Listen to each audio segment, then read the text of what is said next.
Welcome Japanese woodblock print collectors and enthusiasts.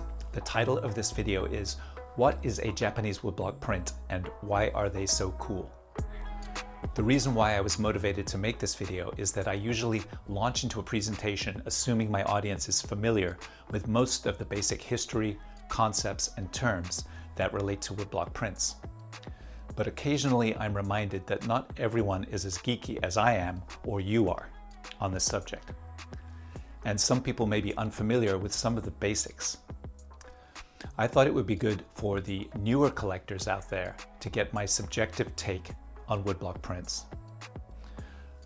So I'm going to take you through a few topics here. 1, who the heck am I? 2, what is a woodblock print? And 3, why are they so cool?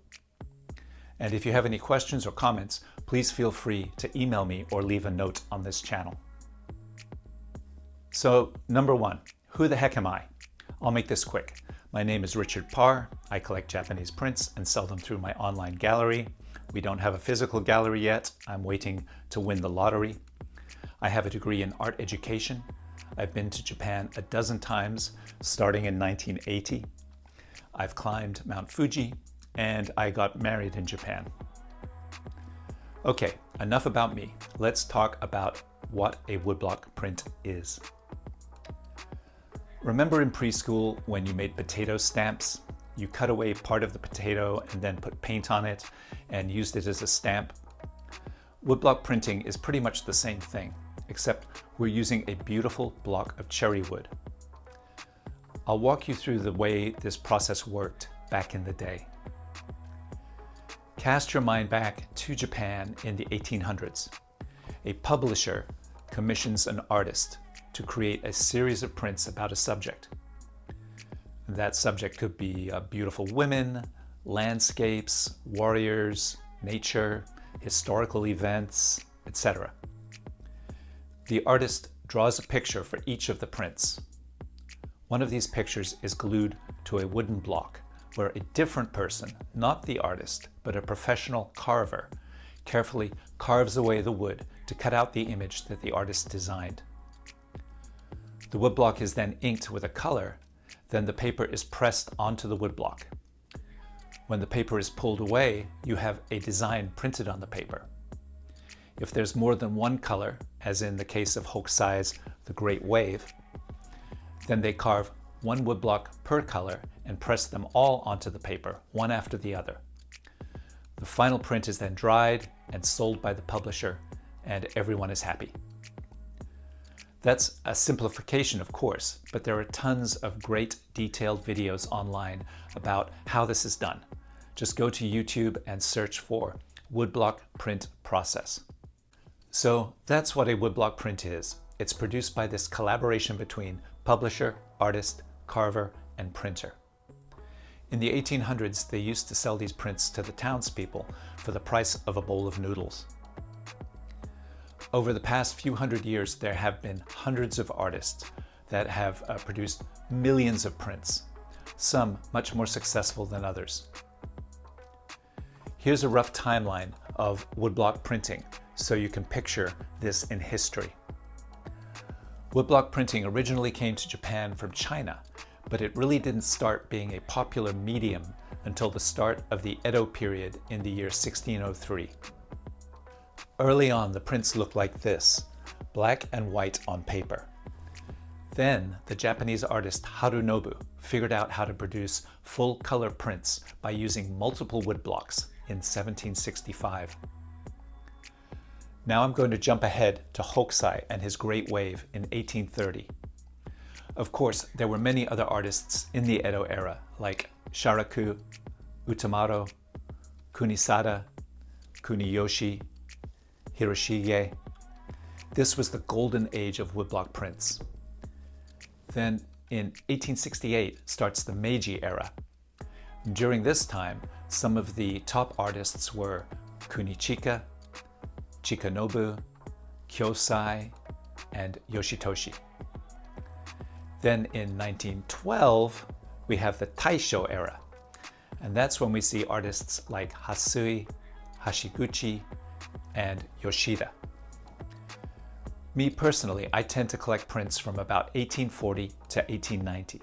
So that's what the majority of my videos are about. Okay, let's move on to my favorite topic. Why are woodblock prints so cool? Note that this is my subjective list, and you may have a completely different list or completely different thoughts.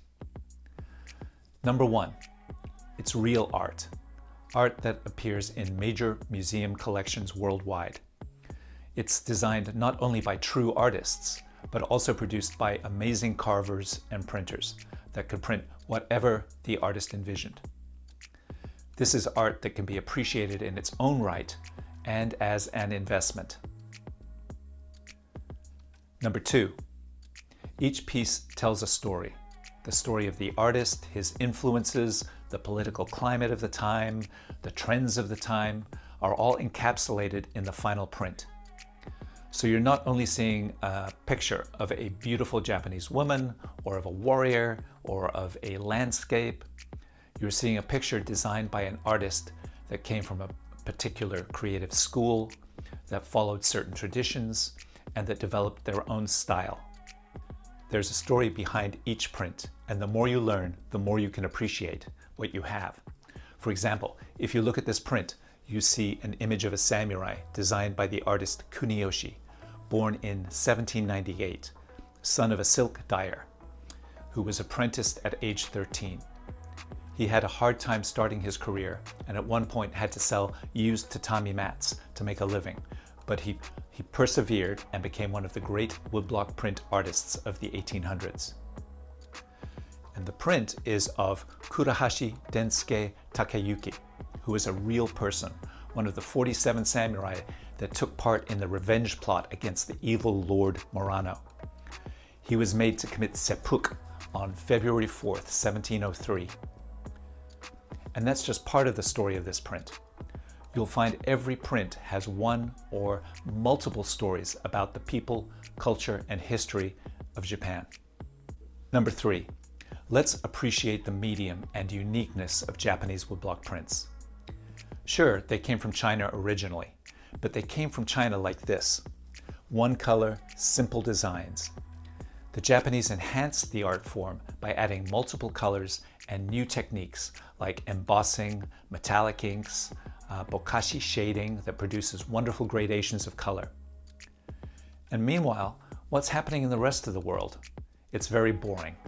It's realistic black and white engravings.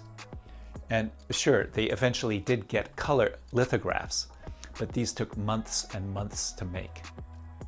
The fourth and final cool thing I'll leave you with is that Ukiyo-e profoundly influenced the European Impressionists, like Mary Cassatt, Claude Monet, Vincent van Gogh, Toulouse-Lautrec, and others.